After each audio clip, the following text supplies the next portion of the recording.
Merci Président, je vais être très bref. Merci Monsieur le Préfet pour cette présentation assez complète. Malheureusement, j'ai relevé un manque qui m'interpelle, qui m'inquiète.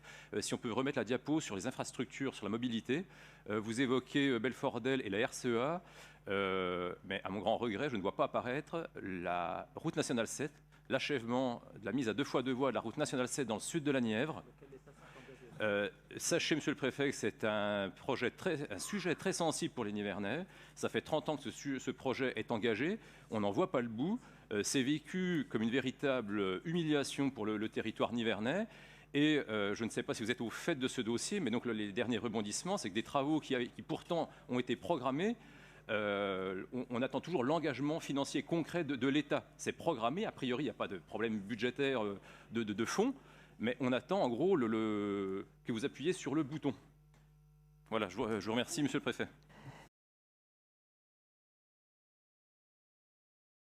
Mais également, M.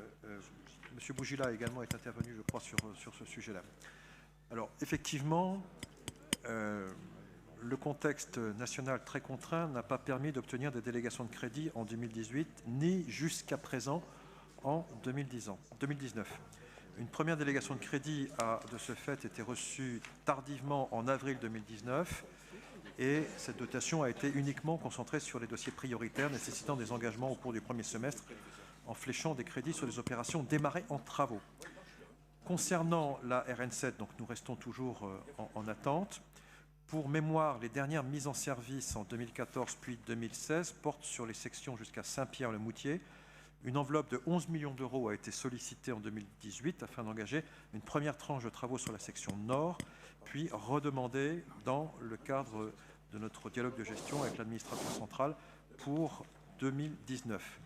Néanmoins, localement, l'Adréal a mis tout en œuvre pour être prête à lancer le marché. On n'est pas resté inactif, on a travaillé en temps masqué, dans l'éventualité, bien sûr, d'une notification de crédit.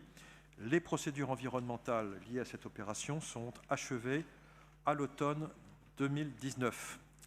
À ce stade et en cas de délégation de crédit, une mise en service de la section nord d'ici fin 2022 est possible. Dans le même temps, les études de projet de la section sud se poursuivent avec un objectif d'approbation du projet en 2020 pour pouvoir envisager une poursuite des travaux dans la continuité de la section nord.